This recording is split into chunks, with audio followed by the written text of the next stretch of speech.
그리고 셋째가 수장절입니다. 이스라엘 백성들이 어떻게 하나님의 백성이 되었고 그들이 어떻게 가나안 땅에서 살 수 있게 되었는가를 잊어버리지 말라고 주신 절기가 유월절입니다. 그리고 이스라엘 백성들이 가나안 땅에서 농사를 지으면서 살면서 첫 번째 곡식을 거뒀을 때, 그리고 모든 곡식을 다 거두고 마무리를 했을 때, 그때 두 번 하나님 앞에 감사절을 지키라고 하시는 것이 하나님께서 이스라엘 백성들에게 주신 명령입니다. 우리는 그 명령을 그대로 본받아서 유월절에 십자가에 못 박히시고 우리를 위해서 부활하심으로써 우리가 하나님의 백성으로 살아가게 하신 예수 그리스도의 부활을 기념하는 부활절과, 그리고 1년에 2차례 감사절을 지킴으로써 하나님 앞에서 주신 명령을 수행하고 있습니다. 오늘 예수님께서 말씀하신 이 요한복음 15장의 말씀은 예수님께서 제자들에게 하신 말씀인데, 예수님이 제자들을 마가의 다락방에다가 모아놓으시고 그리고 나서 이제 예수님께서 곧 십자가를 지실 것임을 이야기하시고, 그리고 이제 얼마 안 있으면 너희를 떠날 것이라고 말씀하시고, 그리고 난 다음에 오늘 여기 요한복음 15장에 이제 예수님의 제자들이 이 땅에 살면서 어떻게 살아가야 할 것인가를 가르쳐 주시는 말씀을 해 주신 겁니다. 자, 예수님께서 하신 많은 비유들이 있는데 오늘 이 비유는 우리에게 이 세상을 살아가는, 하나님의 백성이 이 세상을 살아가는 원리를 가르쳐 주고 있습니다. 오늘 5절 말씀에 보니까 나는 포도나무요 너희는 가지라. 여러분, 예수님께서 하나님의 자녀로 부름을 받은 저와 여러분들, 예수 그리스도를 믿는 자로 부름을 받은 저와 여러분들을 어디에 비유를 하셨는가 하면 포도나무와 가지에 비유를 하시면서 많은 열매를 맺는 가지가 되기를 바란다라고 가르치셨습니다. 오늘 추수감사주의를 맞이하면서 우리가 과연 하나님 앞에 어떤 열매를 맺어드리고 있는가라고 하는 것을 한번 생각해 보는 시간이 되었으면 좋겠습니다. 우리 교회에 가끔 오시는, 미국에서 오시는 집사님이 한 분 계시죠. 우리 조메이 권사님의 언니 되시는 안송이 집사님이 전에 한번 같이 식사를 하는데요, 오늘은 제가 기도할게요 그러더라고요. 아니, 대개 보면 같이 식사를 하면 목사님 기도해 주세요 이러는데 그 집사님이 제가 기도하겠습니다 그러는 거예요. 그래서 기도하세요 그랬더니 무슨 얘기를 해주시냐면, 미국에서는 누굴 초대해서 식사 대접을 하잖아요. 그러면 주인이 기도한대요, 주인. 그러면서 제가 그걸 배웠어요. 주인이 기도를 하는데 무슨 기도를 하느냐, 내가 이렇게 하나님 대접을 할 수 있게 되어서 감사합니다 그러고 기도를 한대요. 그러니까 내가 이렇게 대접을 하니까 하나님 나에게 복을 주십시오 라고 기도하는 게 아니고, 우리는 되게 그렇잖아요. 대접을 받으면 대접하는 사람을 하나님 복 많이 주세요. 대접을 받았으니까 더 많은 복을 달라고 그렇게 기도를 하는데, 미국 성도들은 그런데요. 대접을 하면서 자기가 기도하는데 하나님 내가 이렇게 대접할 수 있어서 감사하다고. 그래서 제가 그걸 배워가지고 가끔 제가 밥을 사면서 기도할 때가 가끔 있어요.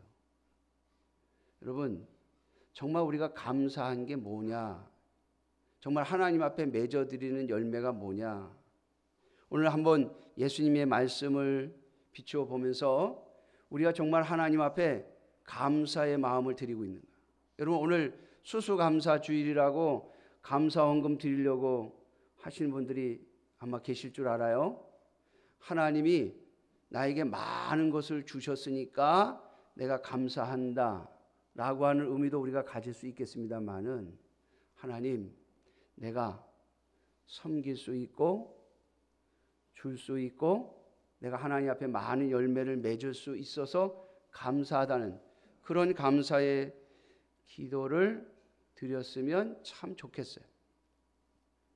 그래서 전에부터 꽤 오래됐습니다만은 제가 우리 교회 절기헌금은 절반을 딱 떼어서 선교와 구제를 위해서 사용합니다. 제가 어렸을 때부터 교회를 다니면서 배운 거는 뭐냐면, 절기 때가 되면요, 목사님들이 이번에 추수감사절입니다, 맥추절입니다, 이번에 헌금 하시면 이번에 우리 교회가 이 헌금을 갖고 뭘 할 겁니다. 그러면서 교회에 무슨 공사를 하시든지 아니면 무슨 뭐 교회에서 뭘 구입을 한다든지, 그래서 평상시 헌금으로 하지 못했던 것을 절기 헌금 한 거 가지고 이렇게 하시려고 하는 그런 경우들을 가끔 봤어요. 많은 경우들을 보면 이번에 우리가 절기 헌금한 건 전부 우리 건축 헌금할 겁니다. 그래서 교회가 땅을 사는데, 교회가 건물을 짓는데 사용한다고 하면서 헌금을 좀 많이 하시라고. 저는 어려서부터 그렇게 보면서 자랐거든요. 근데 제가 목사가 되면서 보니까 하나님이 과연 그 교회를 복 주실까 하는 생각이 제가 들었어요. 그리고 성경에 보면 절기 때가 되면 이스라엘 백성들이 하나님 앞에 와서 양을 잡고 염소를 잡고 그러면서 감사의 제사를 드리는데, 그 감사의 제사를 드릴 때 그 양을 잡고 염소를 잡은 것을요, 어떻게 하냐면 이웃들에게 나눠주는 거예요. 자기와 가까이 살고 있는 이웃, 일가 친척들, 이웃들에게 그 양을 잡은 것을 같이 나누어 먹는 거예요. 평상시에 힘들어서, 살기 힘들어서, 어려워서 고기를 먹기가 쉽지 않은 그러한 이웃들을 초대해가지고 불러가지고, 내가 이번에 하나님께서 주신 은혜로 말미암아 올해 농사가 잘 되었고 양도 많이 번성을 했으니 내가 이번에 하나님 앞에 감사 제사를 드린다. 그리고 제사를 드리면 제사장 몫을 띄워주고 나머지는 도로 내어주거든요. 그러면 그 감사 제사를 드린 사람이 먹도록 돼 있어요. 근데 그걸 혼자 먹지 말고 가까운 이웃들과 친척들을 불러가지고 하나님 앞에 감사 제사 드리고 그 잡은 고기를 나누어 먹도록. 여러분, 이게 하나님께서 감사 제사를 드리라고 하는 의미예요. 하나님이 나에게 복을 주셨으니, 하나님께서 나에게 풍성하게 하셨으니 그것을 가지고 먼저 하나님께 감사하면서 그 감사의 결과, 감사 제사를 드린 결과물을 가지고 이웃들과 나눌 수 있도록 하시는 것. 여러분, 그게 하나님이 주신 뜻이거든요. 그래서 제가 우리 교회는 절기헌금을 좀 떼어야 되겠다, 그런 마음을 가지고 우리 교회에 주신 선교하고 구제하는 일들, 교회는 비록 작지만 그것을 조금 더 힘있게 하려고 그러면 절기헌금에서 떼어내는 게 참 좋겠다 하는 생각이 제가 들어서 벌써 10년도 넘은 걸로 기억을 해요. 한 20년 정도 됐는데 그렇게 하나님 앞에 감사의 제사를 드려야 한다고 생각을 해요. 여러분, 하나님이 원하시는 추수감사절의 열매가 뭘까? 오늘 말씀에 예수님께서 하신 말씀을 생각해 보면서 우리가 이 비유 속에서 주님이 우리에게 가르치려고 하시는 것이 뭔가를 한번 생각해 보시기를 주님의 이름으로 축원합니다.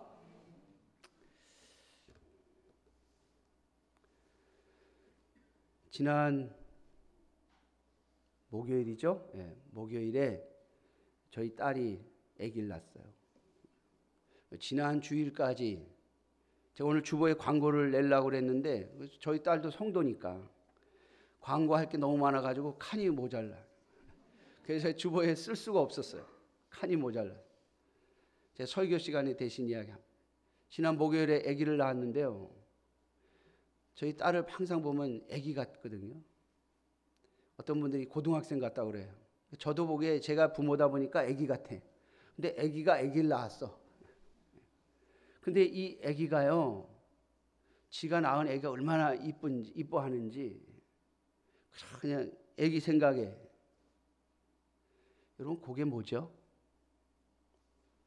그게 바로 사랑이거든요. 인간은요, 사랑으로 태어난 존재예요.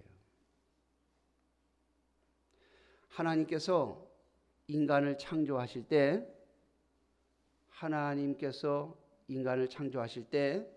남자와 여자로 창조하셨잖아요. 그 남자와 여자로 창조해 놓으시고 주신 게 뭐냐면 사랑이라는 걸 주셨어요. 그래서 이 아담이 하와를 보자마자 하는 말이 뭐예요? 이는 내 뼈 중에 뼈요 살 중에 살이로다. 이게 뼈라고 하는 거 보니까 이게 표현, 문학적인 표현이 좀 빠진 번역이에요. 근데 이게 굉장히 문학적으로 굉장히 이게 심오한 시거든요.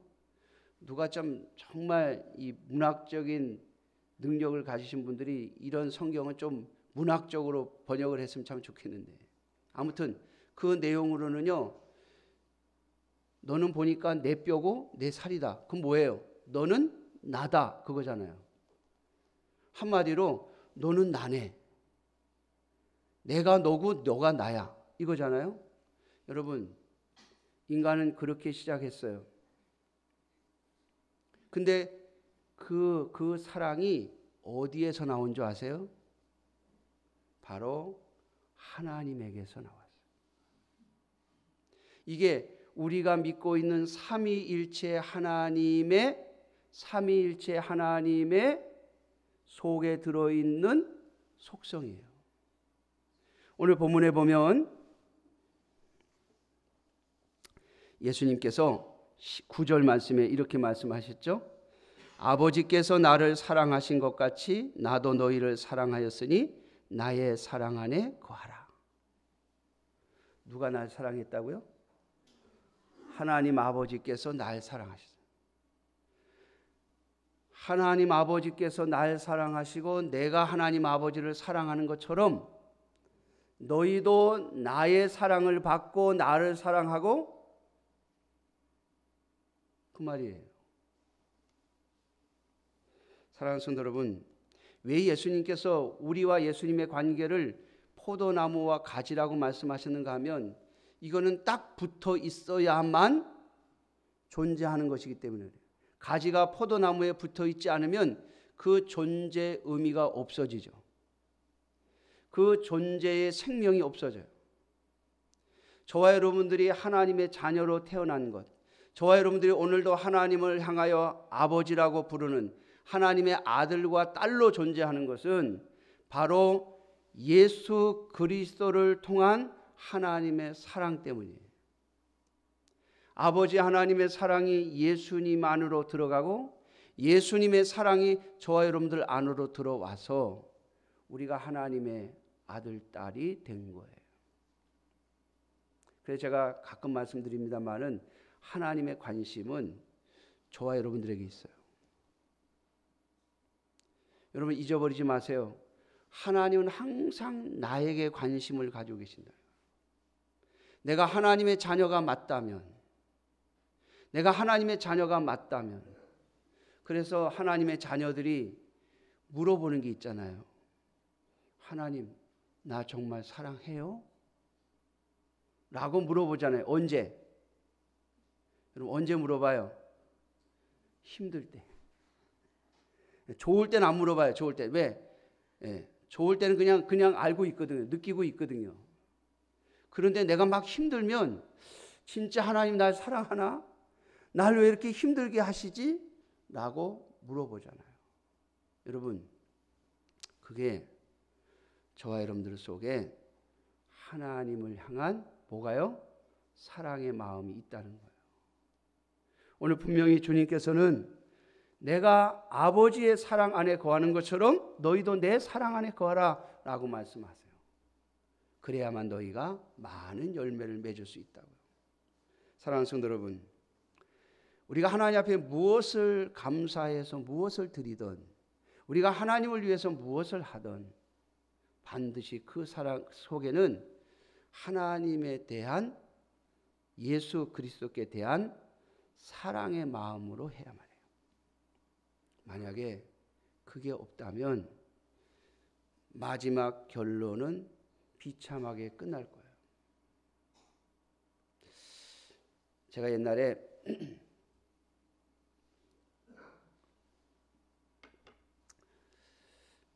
그런 걸 TV에서 그런 걸 자주 봐요. 사랑과 전쟁? 요즘에도 하는지 모르겠는데 거기 보면은 분명히 사랑한다고 해가지고 결혼을 했는데 나중에 보면 갈라지고 깨지거든요.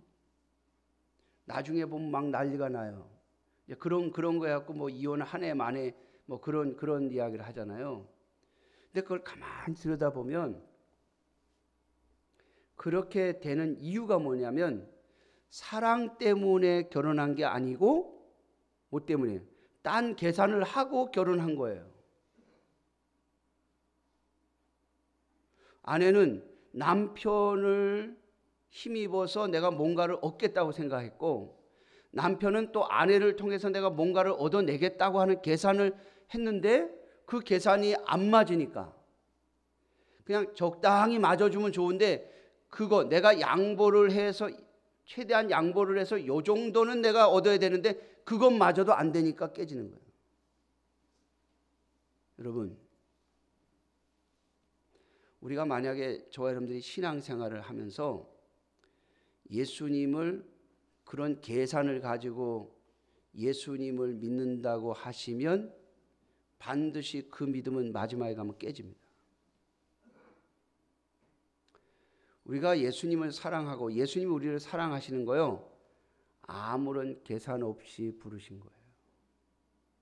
자, 오늘 예수님께서 이렇게 말씀하시죠. 16절에 너희가 나를 택한 것이 아니요 내가 너희를 택하여 세웠다.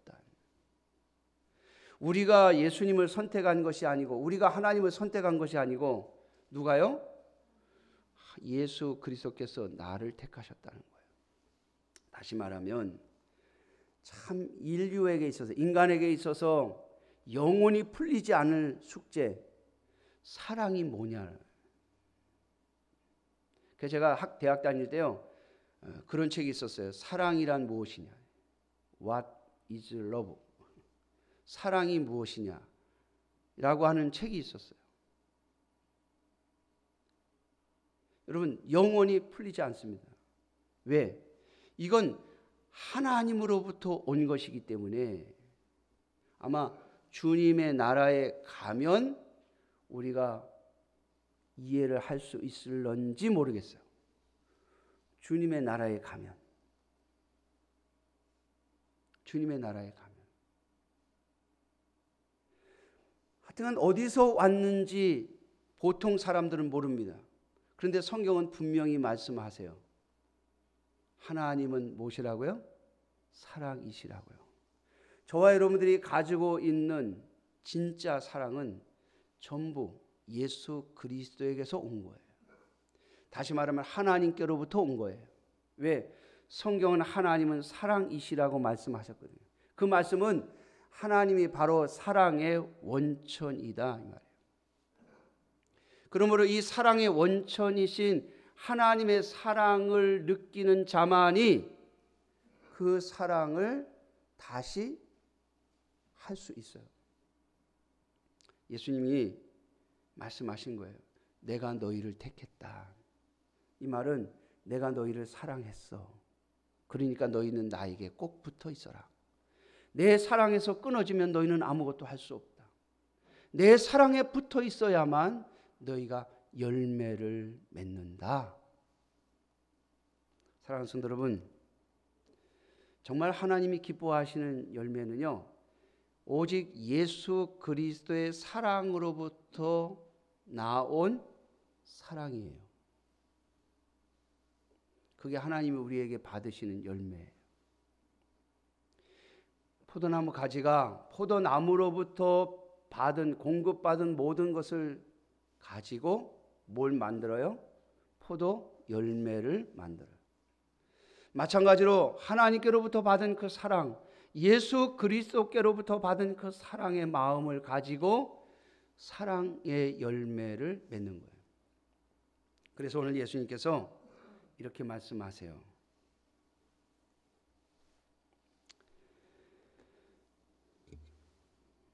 10절입니다.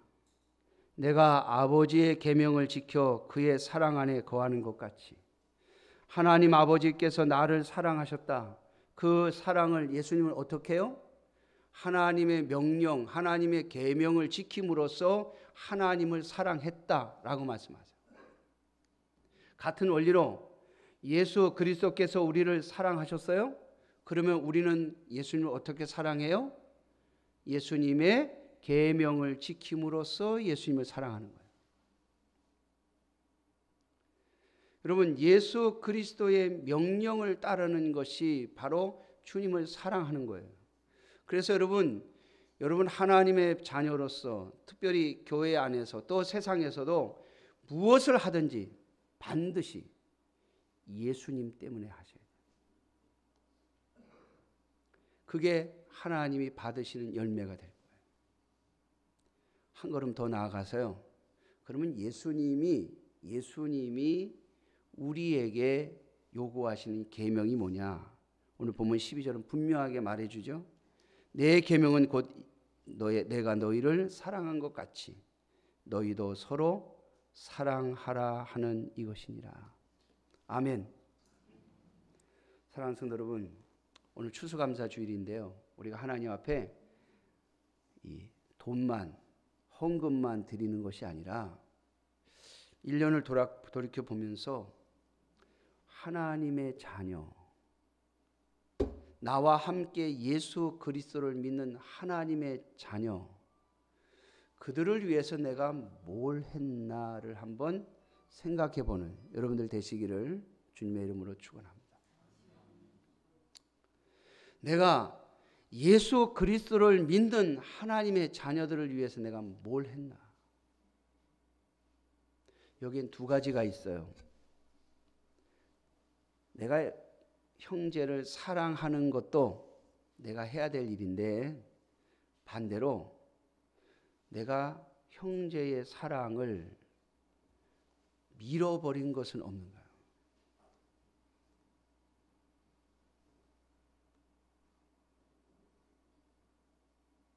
내가 형제의 사랑을 밀어버린 것은 없는가 한번 생각해 보세요.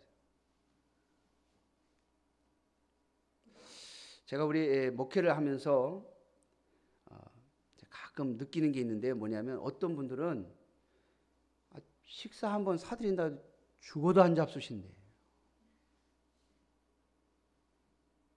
제가 밥을 한번 살라고 그러는데 죽어도 안 받는데.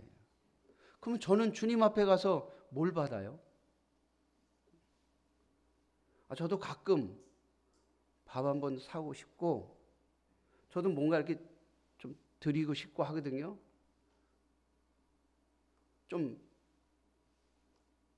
그래서 좀 이렇게 우리 성도들이 받을 줄도 알았으면 좋겠어요. 요즘에 옛날처럼 부족함이 없으니까 내가 뭐 네 거 안 받아도 나는 뭐 상관없어. 내가 뭐 아쉬운 게 없어. 여러분, 어떨 때는요, 그 사람을 위해서 좀 받으세요. 왜? 누군가가 예수님 때문에 나에게 사랑의 마음으로 뭘 했다면 그 사람 반드시 예수님께서 갚으실 거거든요. 근데 내가 안 받고 거절하면, 우리 한국 사람들은 그런 마음이 있죠. 저도 한국 사람이니까. 누구한테 밥을 한 끼 얻어 먹으면 나도 언젠가 한번 사야 될 것 같아. 이게 부담이 되는 거예요. 또 예를 들어서 상대방이 나한테 10,000원짜리 밥을 사주면 적어도 나는 15,000원짜리 사줘야 내 마음이 편해. 여러분, 이게 우리 한국 사람들이 갖고 있는 마음이거든요. 여러분, 그렇게 갚아버리시면 그 사람도 상이 없고 나도 상이 없어요. 왜? 저 사람은 줬고 내가 도를 갚았으니까 내가 받을 상이 없잖아요. 좀 돌리세요. 무슨 말인가 하면 내가 되돌려 받지 않을 사람한테 좀 하세요. 내가 되돌려 받지 않을 사람한테. 내가 누군가 나의 밥을 사줬어. 너무 고마워. 그럼 고마운 마음과 함께 내가 밥 사줄 사람은 없나 하고 찾아보세요. 그 사람한테 갚지 말고. 우리는 자꾸 이게 서로 갚다 보니까 제가 뭘 잘해요? 계산을 잘해요. 계산해 보니까 이게 서로 받을 게 없는 거야. 저 사람도 하나님 앞에 받을 게 없고 나도 받을 게 없어. 왜? 받았고 갚았으니까. 근데 저 사람이 나한테 해준 난 안 해줘. 그럼 난 딴 사람한테 해줘. 그러면 그 사람은 예수님께 너 내 아들에게 내 딸에게 해주고 너 못 받았지? 내가 갚아주면 할 것이고, 저도 또 다른 사람한테 밥 사줬어요. 그러면 그 사람도 나한테 안 해주면 이 다음에 주님께서 저한테 그럴 거 아니에요. 너 내 아들에게 내 딸에게 잘해줬구나. 너 못 받았지? 못 돌려받았지? 내가 해주마. 여러분, 그렇게 해서 정말 이 다음에 우리 하나님 앞에 가면요, 상 좀 많이 받자고요. 그래서 저는요, 저희 교회를 도와준 교회한테 안 갚아요. 가능하면 안 갚아요. 그 교회가 우리 교회보다 더 힘들어졌다면 모를까? 근데 어떤 교회한테 갚냐면, 내가 너한테 해줬는데 너 나한테 잘 보여야 돼. 내가 그만큼 해줬잖아. 그리고 계속 그런 느낌을 제가 받으면 갚아요. 왜? 갚아야지. 그건 갚으란 뜻이잖아요. 그러니까 사랑하는 성도 여러분, 계산을 잘 하세요. 왜냐하면 오늘 추수감사절이에요. 이 추수감사절을 하나님께서 만드신 이유가 있어요. 이 다음에 세상 끝에 내가 너희를 어떻게 한다고요? 추수할 거라고 그랬잖아요. 그때 가면 계산할 거라는 말이에요. 무엇을 했는지, 무엇을 심었는지, 어떻게 했는지를 가지고 그 결과를 주겠다는 거예요. 사랑하는 성도 여러분, 예수 그리스도를 믿은 믿음의 형제들, 그가 못났던 잘났던, 아니 오히려 내가 베푼 사랑을 갚지 않으면 더 좋은 거예요. 왜? 그게 이 다음에 나에게 하나님이 주시는 상급이 될 거잖아요. 사랑하는 성도 여러분, 정말 하나님께서 기뻐하시는 열매, 예수님께서 기뻐하신 열매는 오늘 분명히 말씀하고 계세요. 너희가 서로 사랑하는 것이다. 내가 너희에게 사랑을 줬고 내 사랑이 너희에게 거하고 너희가 나를 사랑한다는 그 마음을 가졌다면 내가 너희에게 준 그 형제들을 사랑해라. 사랑하는 성도 여러분, 오늘 저와 여러분들이 이 마음을 가지고 한 해를 정리하면서 또 이제 한 달 보름도 안 남았죠? 2020년을 생각하면서 내가 뭘 해서 하나님께 열매를 맺어 드릴까 생각하며 한 해를 마무리하는 저와 여러분들이 되시기를 주님의 이름으로 축원합니다. 기도하겠습니다. 자비로